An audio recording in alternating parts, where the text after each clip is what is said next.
2025년 4월 13일 일요일 돈다방 미쓰리 시작하겠습니다.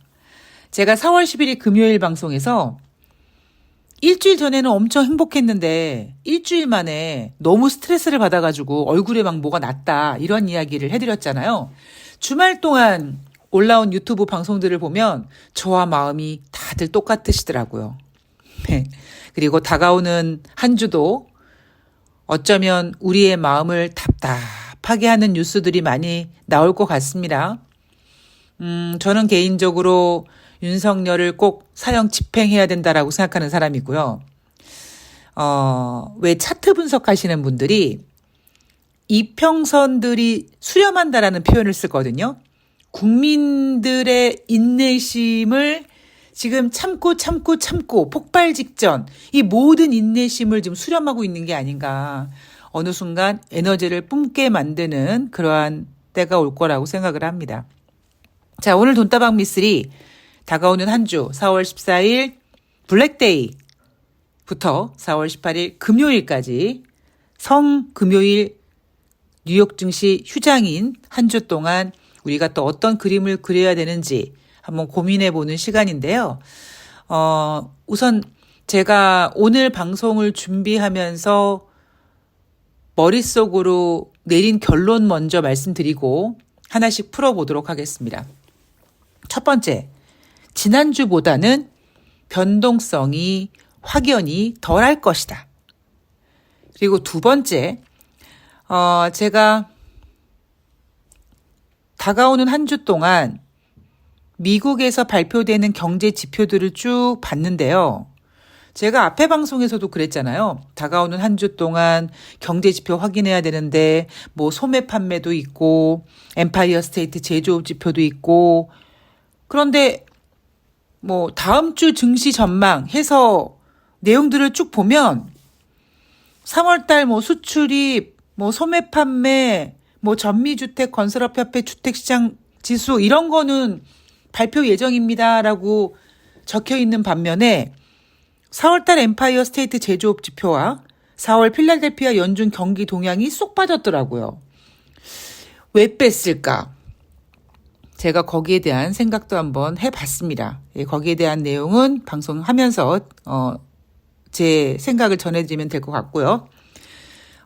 그리고 뉴욕 증시나 대한민국 주식시장이나 또 지난주에 엄청난 변동성, 롤러코스터 장이라는 엄청난 변동성 속에서 약간 물갈이가 한번 됐어요. 제가 이 물갈이라는 표현을 굉장히 자주 쓰는데 어항을 청소할 때 어항에 있는 물을 요렇게 덜기보다 화끈하게 청소하기 위해서 막 이렇게 막 하지 않습니까? 막 밑에 있는 것까지 이끼까지 막 움직여서 더러운 물이 위로 막 올라올 수 있도록 해서 그 물을 어느 정도 건져내고 새로운 물을 붓는 것처럼 엄청난 변동성 속에서 물갈이가 어느 정도 됐어요. 그리고 대한민국은 2400포인트라는 지수가 어느 정도 바닥이라는 인식이 확고하다. 물론 2400이 깨지기도 하죠. 2300도 깨지기도 합니다. 그러나 회복 속도가 굉장히 빨라요. 그거는 사람들이 2400포인트에 대한 바닥 인식이 있구나 라고 보시면 될 것 같습니다. 자, 국내 증시 지난주 4월 11일 금요일 코스피가 12포인트 하락해서 2432포인트로 마무리를 했습니다. 12포인트가 하락했지만 워낙 정말 지랄 연병했던 한 주다 보니까 그래도 어쨌든 금요일 날 장 끝났는데 그래도 2400포인트 회복하고 다행이다. 약간 이런 안도감을 줬던 금요일이었던 것 같아요. 4월 11일 뉴욕 증시는 상승 마감했습니다. 어제 방송에서 말씀드렸듯이 왜 상승을 했냐면 금리 인하 기대감을 키우려고 상승한 거다라고 말씀드렸습니다. 금요일 날 뉴욕 증시가 상승했기 때문에 일단 대한민국 코스피는 2500포인트를 향해 가려고 할 거예요. 2432포인트이기 때문에 약 한 70포인트 정도만 움직여주면 되거든요. 1차 목표는 아마 2500포인트 탈환일 겁니다. 거기에 이제 누가 집중을 해주냐의 관점인데, 외국인들은 일단 현재 지금 우리나라 주식시장에 대해서 굉장히 보수적인 관점이고, 제가 올해 주식시장을 지수 때는 의미가 없다. 철저하게 테마, 종목 장세다라고 말씀드렸잖아요. 최근 코스피 움직임이 범상치 않습니다. 그죠? 코스피 움직임 상당히 좋아요. 미쓰리가 가장 좋아하는 지수대가 요때고, 요 지수대는 어떤 의미냐?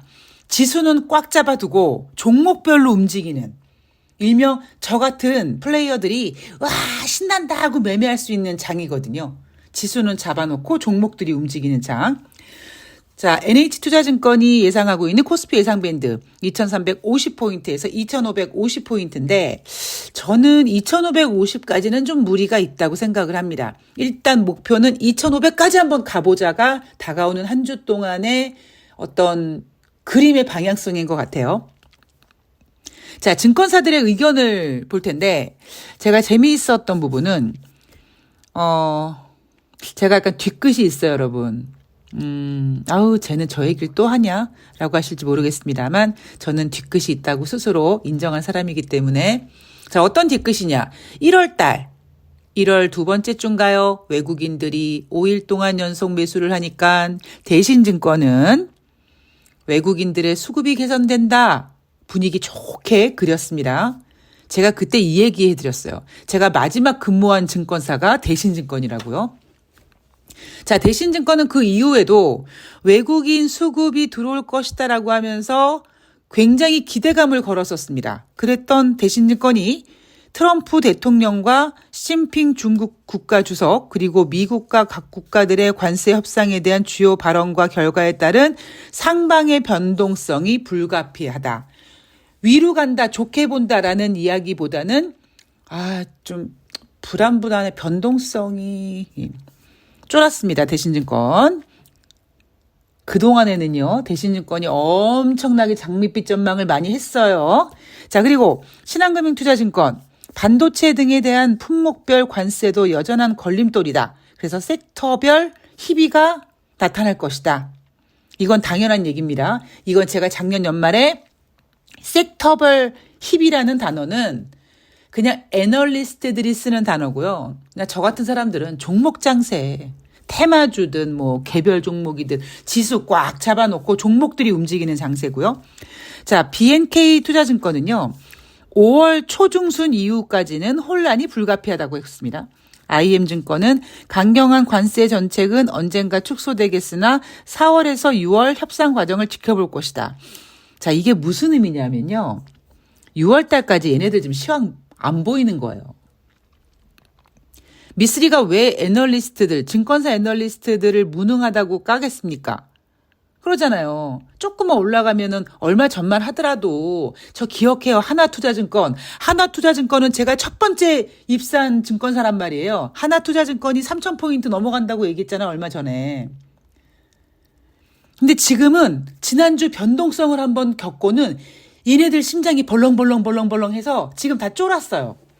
그래서 일단 6월까지는 시황 안 보입니다. 그래서 이런 분위기는 BNK 투자증권 같은 경우에는 5월 초중순까지, IM증권은 6월 달까지 협상 과정을 지켜볼 것이다. 그때까지 방향성을 못 잡을 것 같아요. 하고 있습니다. 자, 미래에셋증권은요. 변동성 높은 횡보장세가 지속될 것이다. 변동성 높은 횡보장세는 뭘까요? 위아래로 막 벌렁벌렁하게 움직이는데 그걸 횡보라고 하진 않거든요. 자, 미래에셋증권도 지금 시황 안 보입니다. 실물 지표보다 관세 정책이나 트럼프 발언에 더 주목할 전망이다. 자, 상상인 증권은요.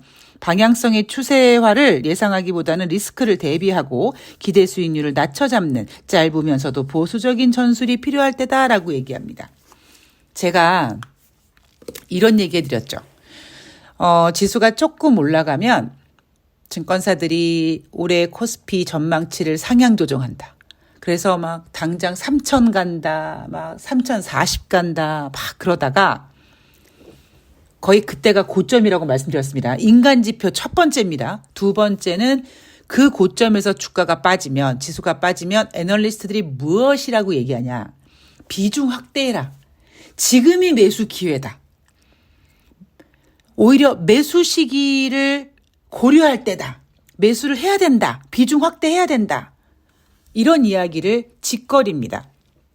자, 그러다가 더 빠지잖아요. 그러면 뭐라고 한다고요? 현금화 전략. 상상인 증권에서 얘기한 짧으면서도 보수적인 전술 필요할 때 이게 돌려서 얘기하는 거죠.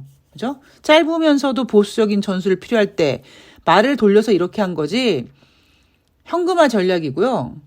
그리고 증권 전문가들이 이렇게 얘기하죠. 에이, 아직 손절 안 하셨어요? 에이, 내가 그때 손절가 줬는데 그 가격 내려왔으면 손절했었어야지.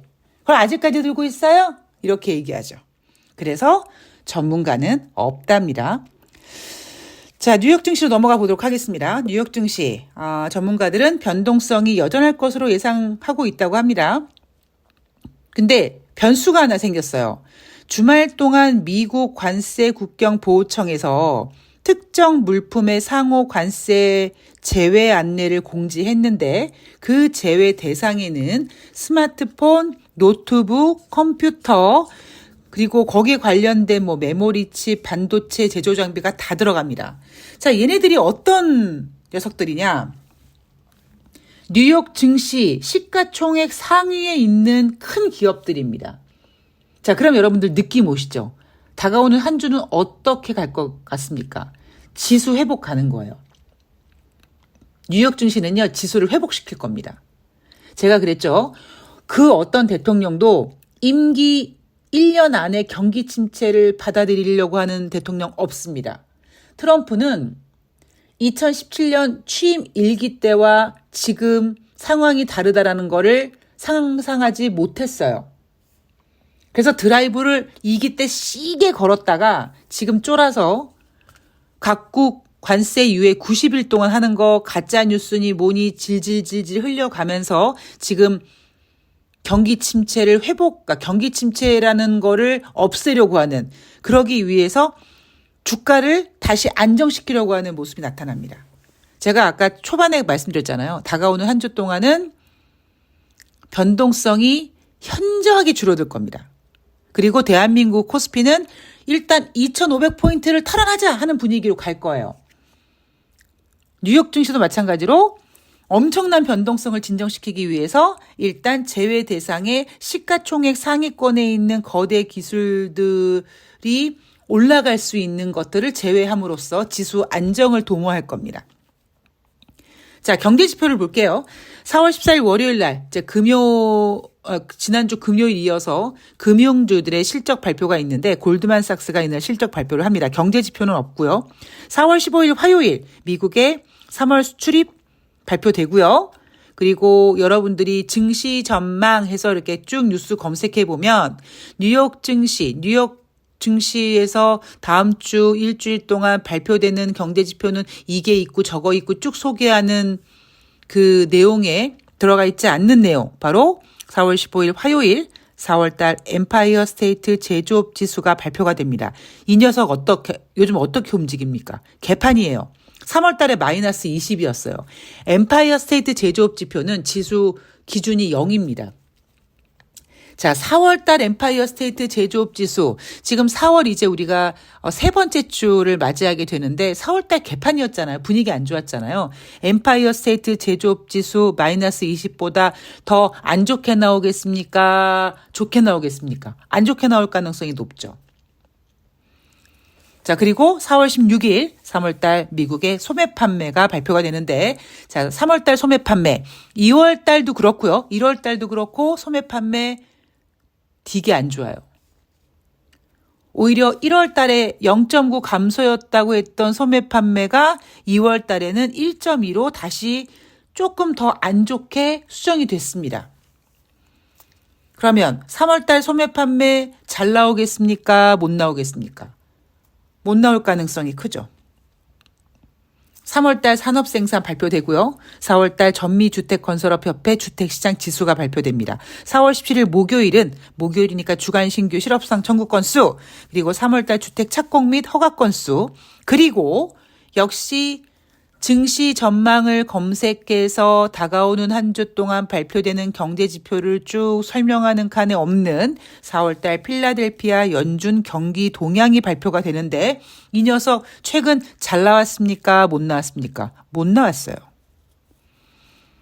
그리고 4월 18일 금요일 성금요일로 뉴욕 증시는 휴장입니다. 그리고 제가 오늘 말씀은 안 드렸습니다만 아직 블랙아웃 기간이 아니기 때문에 연준 의원들의 발언이 이어갈 겁니다. 자, 마무리를 한번 해볼게요. 오늘 결론을 앞부분에서 제가 다 설명해 드렸죠. 변동성은 지난주보다 확실히 현저히 줄어들 것이고 대한민국 주식시장은 일단 2,500포인트 탈환하는 게 목표입니다. 물론 안 될 수도 있어요. 제가 어떤 뉘앙스로 얘기하는지 여러분들께서 캐치하시면 됩니다. 그리고 뉴욕 증시는 지수를 안정시키려고 하는 관세 국경보호청에서 상호관세 제외한 종목들이 뉴욕 증시에 상장돼 있는 시가총액 높은 녀석들을 갖고 있는 기업들이니 다가오는 한 주 뉴욕 증시는 지난주 변동성을 잃게 만드는, 그러니까 그렇다고 막 올라가는 게 아니라 이렇게 뭐랄까요? 아, 그래. 그래도 좀 큰 문제 없이 그냥 좀 든든해. 뭔가 이렇게 좀 안정되는 느낌을 줄 거란 말이에요. 그런 상황이 전개가 될 겁니다. 자, 그러다 보니까 제가 오늘 방송 준비를 쭉 하면서 근데 얘네들은 왜 엠파이어 스테이트 제조업 지표와 필라델피아 연준 경기 동향 지표를 소개하지 않을까. 얘네가 안 좋게 나올 거거든요. 제가 금리 인하로 이제 방향성을 틀 거라고 했잖아요. 근데 방향성을 트는 건 좋은데 지난주에 너무 증시는 변동성을 보이다 보니까 이게 단순히 지금 우리가 트럼프 관세 전쟁 때문에 그래 라고 하지만요. 경기 침체가 만약에 주 이슈라면 주식시장은 이거보다 더 그때는 변동성도 안 보일 거예요. 그냥 빠지기만 할 겁니다. 지금은 트럼프의 주둥이 때문에 오르고 내리고 오르고 내리지만 경기 침체 이슈가 제일 핵심이 되면 주식은 오르고 내리고가 아니라 그냥 계속 내리는 거예요. 계속. 근데 지난주에 너무 큰 변동성을 보이다 보니까 이번 주는 목표가 뭐다? 안정이에요. 안정. 그 안정이 아마 트럼프도 다가오는 한 주 동안 입조심할 겁니다.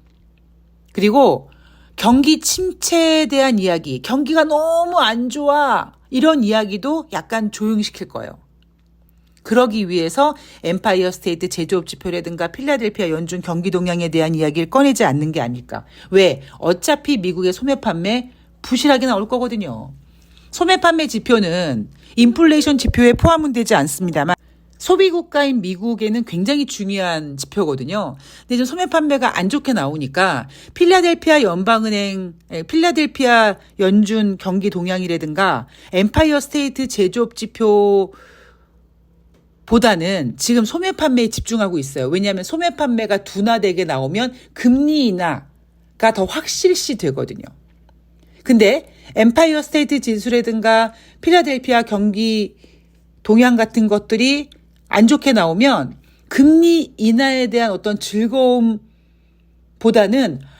아이고 경기 침체 때문에 더 공포감이 셀 것 같으니까 다가오는 한 주 동안은 일단 소매 판매 어차피 부진하게 나올 거니까 그거를 가지고 금리 인하 기대로 몰 거고요. 그래서 뉴욕 증시는 일단 증시를 안정시키는 전략을 쓴 것 같습니다. 그래서 우리나라 주식시장도 2,500포인트 탈환을 목표로 움직일 것 같고요. 변동성은 있겠으나 지난주보다 현저히 적을 것이다 라는 것이 제가 한 주 그리고 있는 그림입니다. 자, 어차피 4월 18일 금요일 뉴욕 증시는 열리지 않기 때문에 다가오는 한 주 동안 뉴욕 증시는요. 아마 목요일부터 좀 대략 좀 이렇게 좀 조용히 넘어갈 가능성이 커요. 그러니까 너무 지난주 겪었던 그 불확실성 때문에 공포감을 느끼실 필요는 없다. 아까 보셨죠? 여러분들과 똑같은 사람인 애널리스트들이 지금 다들 쫄아 있습니다. 지난주에 변동성 전혀 예상하지 못하고 오히려 그 전에는 증시가 좋을 거라고 막 얘기하고 트럼프의 관세 전쟁 별거 아니라고 막 얘기했던 애널리스트들이 지금 다들 쫄아 있어요. 근데 지난주에 느꼈던 공포감 때문에 다가오는 한 주를 냉정하게 봐야 되는 그 시야를 막으면 안 됩니다. 지난주는 지난주고요. 이번 주 다가오는 한 주는 저는 아까 말씀드렸던 내용대로 그림을 잡고 가도록 하겠습니다. 자, 저는 내일 방송은 쉴 거고요. 4월 15일 화요일 날 월요일 뉴욕 증시 가지고 찾아뵙도록 하겠습니다. 그리고 만약에 오펙 월간 보고서가 나오면 국제 유가에 대한 이야기도 또 간단하게 정리해서 소개해 드리도록 하겠습니다. 자, 오늘 금요일이고요. 건강하고 감기 조심하시고요. 행복한 일요일 보내시고 저는 또 내일 주식시장에 집중하고 4월 15일 화요일 돈다방 미쓰리에서 뵙도록 하겠습니다. 고맙습니다.